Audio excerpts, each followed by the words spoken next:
This is going to be our home now. The rest of the stuff is arriving today, so please take care of them. What? Why are you deciding this on your own? Oh, by the way, Anna will be coming too. Please welcome her. I had noticed that they had started coming over more often since we moved into the high-rise condo, but I never expected such bold actions. I immediately asked my husband, who had just returned from work. Your mother and her family are saying they're going to live here? Oh, yeah, that was today, wasn't it? What are you talking about? Huh? Didn't I mention it? They're moving in with us today. Haha. I was dumbfounded by my husband's laughter. I couldn't think of what to say next. Don't just stand there. Get ready to make dinner. We're celebrating today. At those words, my anger reached its peak. How can this be allowed?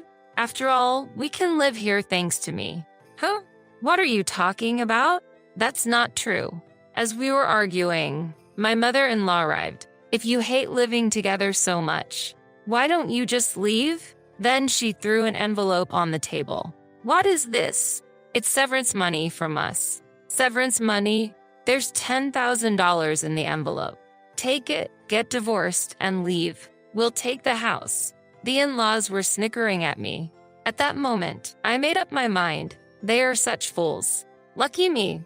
Understood. I'll leave right away. I quickly packed my bags and left the house, jumping for joy. But this wasn't the end. I couldn't stop laughing, thinking about what would happen to my in-laws next. My name is Sarah, and I work as a bank employee.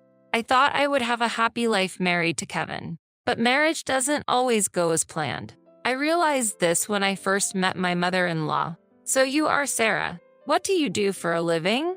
I'm a bank employee. Oh, a bank employee, huh? I guess you don't have to be too smart to do that. What? It was clear she was belittling me. This happened during our introductory meeting before the marriage. Kevin, sitting next to me, seemed not to hear and just smoked his cigarette. Well, let's get along from now on. Yes. Nice to meet you. I wondered if everything was going to be okay. But after we got married, my husband was kind and we didn't have to interact much with my mother-in-law. Are you sure it was a good idea to marry a man with such a modest salary? What's wrong all of a sudden? Well, my mom used to say such things, but now I just feel pathetic. It's okay. Don't worry. Kevin had always been insecure, even when we were dating. He was even intimidated when he found out I was a bank employee, but I never cared much about my partner's financial status. Since then, I think we've had a fun, albeit modest, life. What are you planning to do about where we live? A few months after getting married, I received a phone call from my father. I think we're fine as we are now. We don't have any particular needs. Actually, a spot has opened up in the high-rise condo, so I was wondering what you think. Huh? A high-rise condo. Indeed, my father owned a high-rise condo. Originally a company president, he had handed over the business to my brother and was now living a relaxed life. Of course, my husband was aware of this. If you guys are interested, you can move in immediately. Got it. I'll discuss it with Kevin. I consulted with my husband. Kevin, are you interested in living in a high-rise condo? A high-rise condo? It would be amazing to live in such a place. Kevin showed an excitement I hadn't seen before. Seeing his smile made me happy too. Actually, my dad offered us to live in the high-rise condo. Really?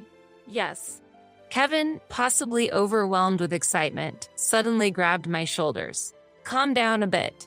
Sorry. And so, it was decided that we would live in the high-rise condo. However, for me, it was the beginning of a nightmare. I'll contact Dad then. Okay, thanks. But I can't believe I'm going to live in a high-rise condo.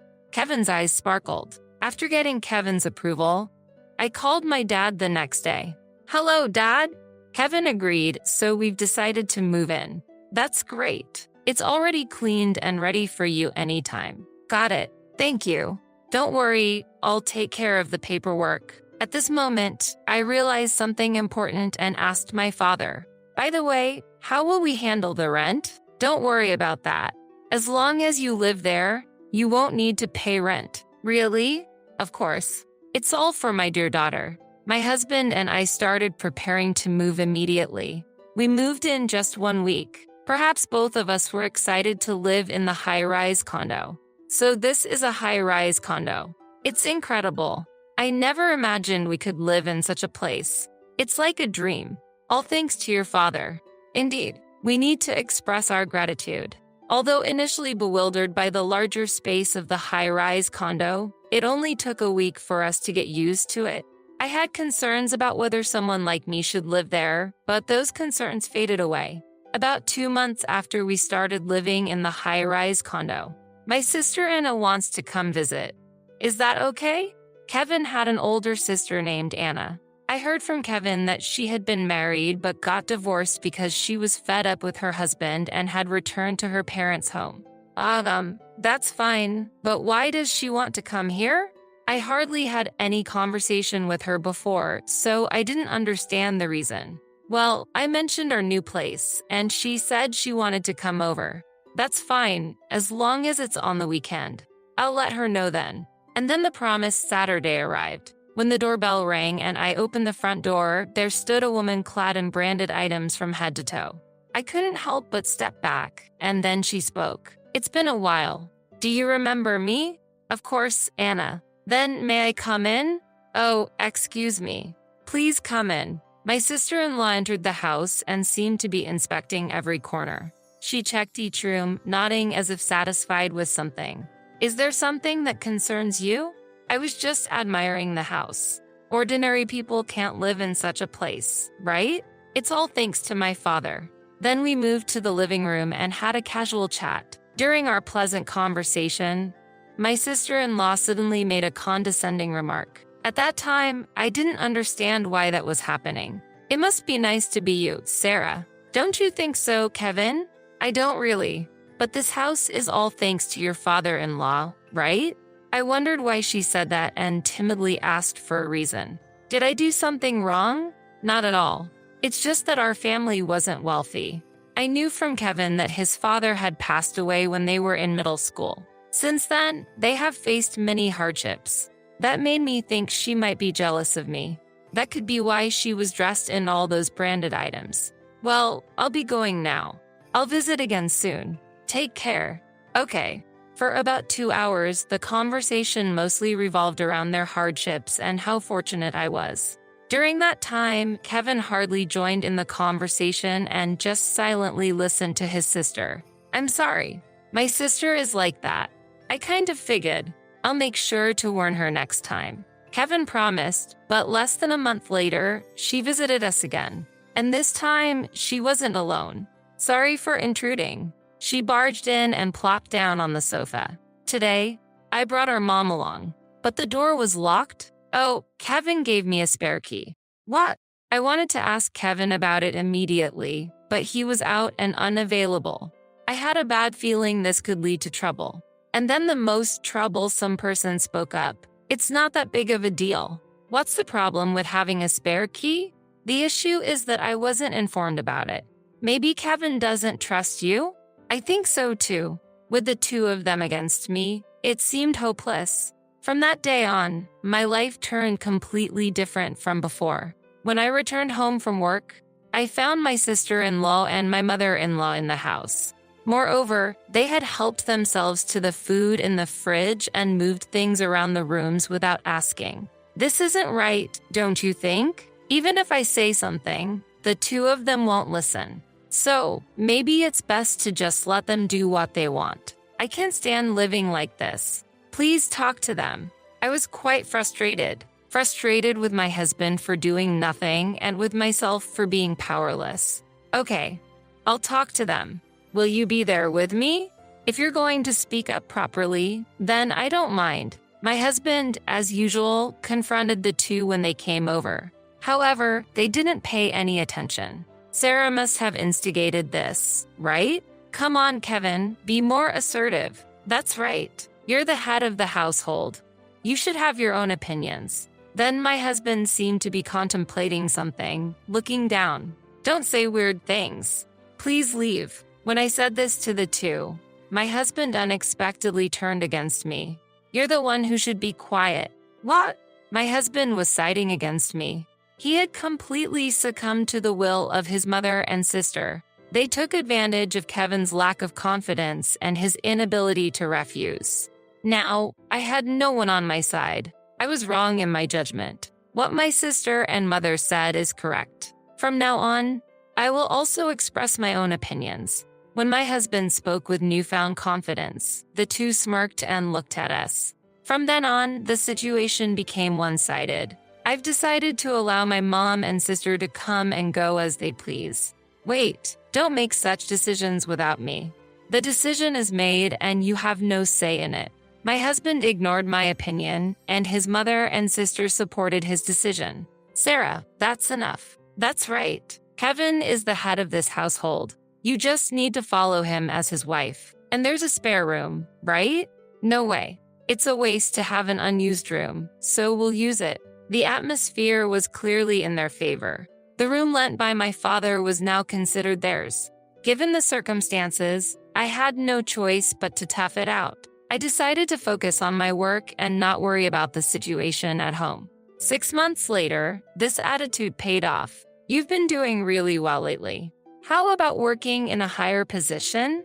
Me, I've been watching your work recently, and I think you're the right person for the job. Thank you. I'll continue to do my best. It was an unexpected motivation, but it was the happiest thing that had happened to me so far. However, there was a problem. You've been coming home late recently. What have you been up to? Just work. Really? Aren't you having an affair? If you think it's a lie, go ahead and check. This is where my mother-in-law and sister-in-law would chime in. Getting so defensive makes you look even more suspicious. Anna might be right, but Mom, no one would pay attention to Sarah with her looks.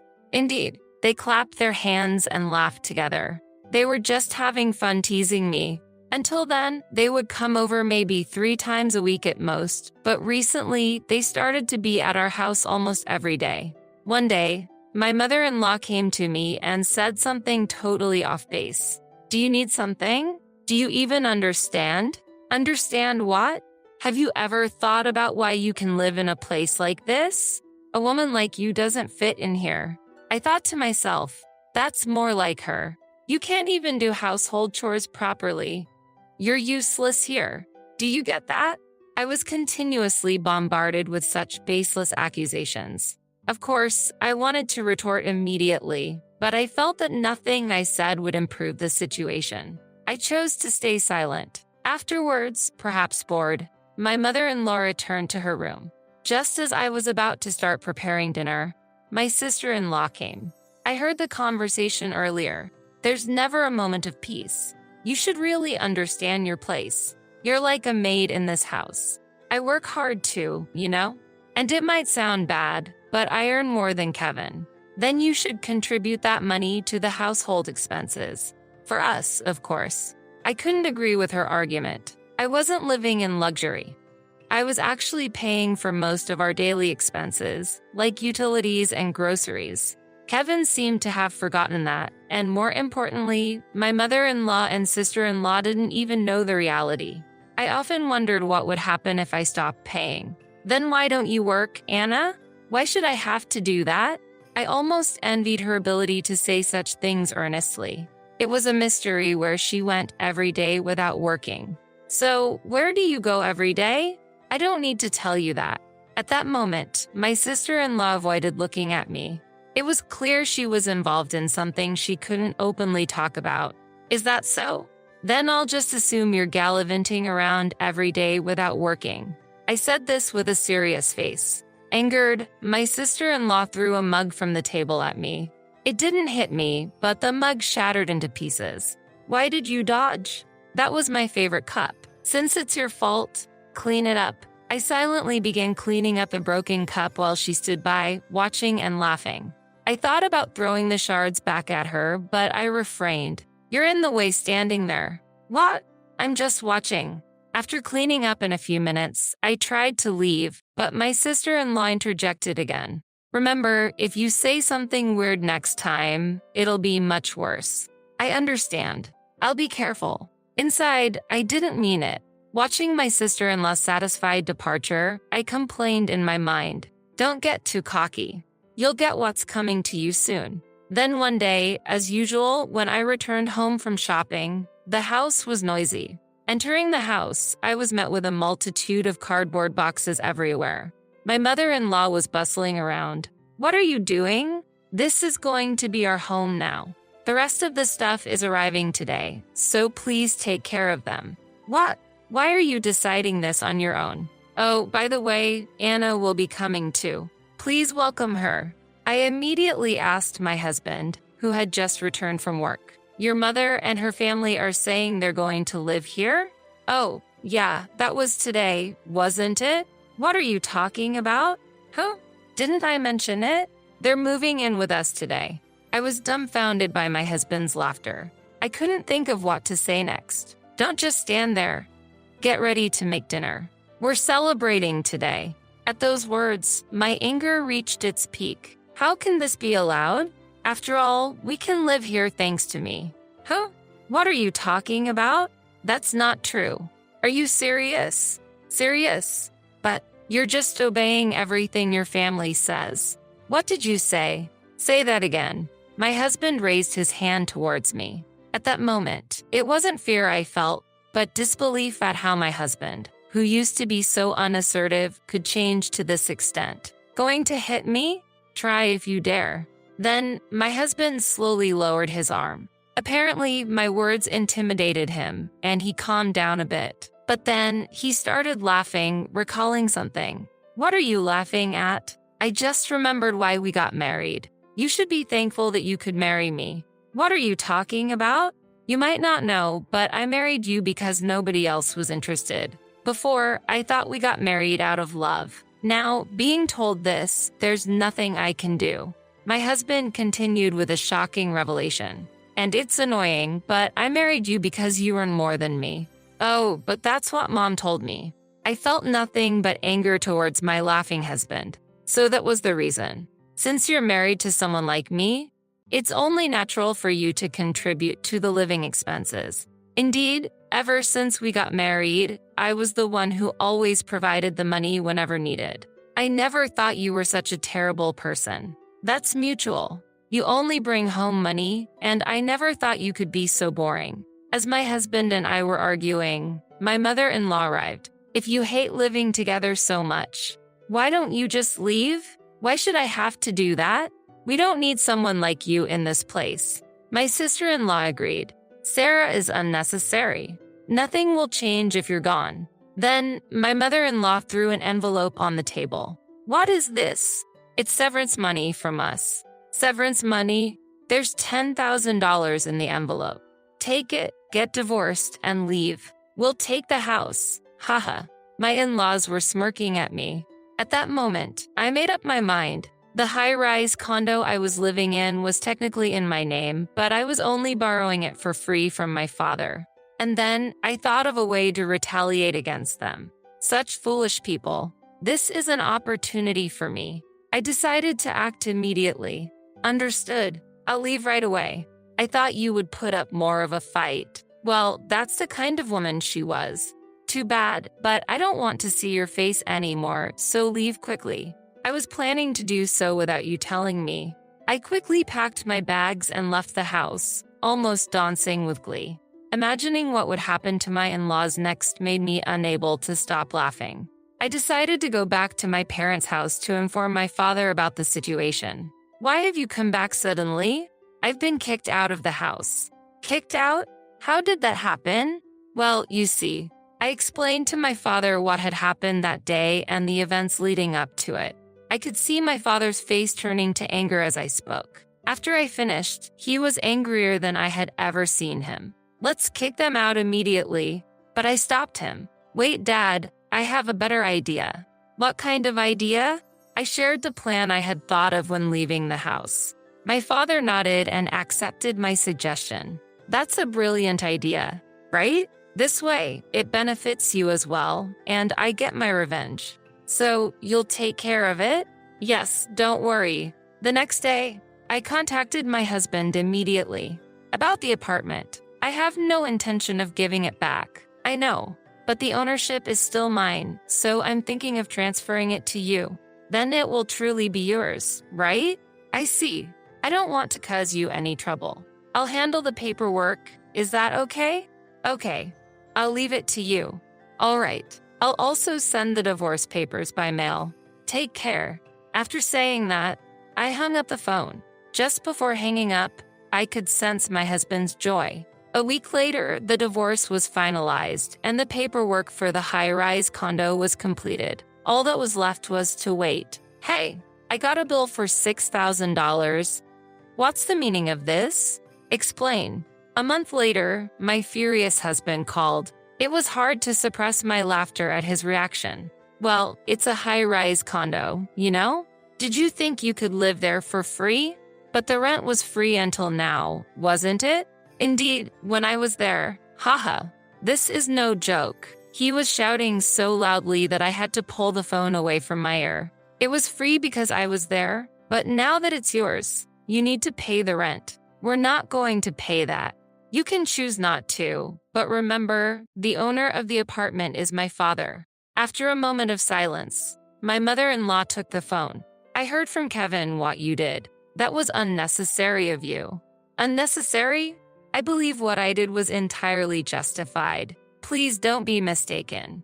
What an impudent woman you are. It doesn't matter to me. Haha. You shouldn't have given me $10,000 then. I provoked my mother-in-law. I thought I wouldn't have to deal with them anymore. Indeed, my words got to her. We will absolutely not pay. Is that so? That's fine by me. But don't say I didn't warn you if my father decides to sue. My mother-in-law seemed shaken, losing her previous confidence. Aren't you ashamed to rely on your father? Not at all. It's more shameful for someone who tried to manipulate their son to their own ends, don't you think? I can have a reasonable conversation with you, so let's send this. She must have realized she was at a disadvantage because she abruptly hung up the phone. She was just running away. I immediately informed my father about the conversation. I see. Then I need to do something about it for my daughter. I'm counting on you. My former in-laws acted impulsively, thinking only of their convenience, and this was the result. Such a pitiful parent and child. They will face more difficulties from now on. I will just wait and enjoy watching. Time passed, and my ex-husband and his family continued living in the high-rise condo without paying rent. Eventually, my father had to take action. I just billed them for the past due rent. Really? We can't ignore this any longer. It will be a good lesson for them. Then, a new revelation came to light. There were traces of unauthorized purchases made with a credit card in my name. A lawyer, introduced by my father, was hired, and preparations for a lawsuit began, demanding reimbursement from my ex-husband and his family. Why should we pay you? The first to object was my sister-in-law, mostly because the purchases were expensive branded bags and clothes. How can you say that after shopping with someone else's money? This is clear theft. It's pathetic to fuss over such trivial matters. Besides, those purchases were made before your divorce, so I think they're invalid. Unfortunately, that logic doesn't apply. You and I are strangers now. I don't care about that. The call was from my sister-in-law, but she hung up unilaterally. Escaping seems to be their usual tactic. However, they couldn't escape and had to make the payment. They must pay the rent for the apartment, but that family doesn't have the means to pay. There was one person who came begging for forgiveness. What are you saying now? We can't afford to pay such an amount. We'd be ruined even if we took out loans. You understand, right? My mother-in-law was trying to get sympathy through tears. It's all your responsibility. Aren't you ashamed at this point? I know that. I'm asking you, having known about it fully well. I felt it was a waste of time to be involved with these people. It's impossible. Please make sure to pay the full amount. Please help me. Afterward, it seems they continued to live in poverty. The three of them, having lost their place to live, returned to their old family home, which was in a dilapidated state to neglect. Eventually, they realized they needed more money to live and decided to sell it for a cheap price. I heard, "Sarah, please help me. I received a call from my ex-husband, Kevin, but I ignored it and hung up. In the end, I was able to live in the high-rise condo they had left. Of course, I don't have to pay any rent. My work is going well, and from now on, I will live my life putting my happiness first.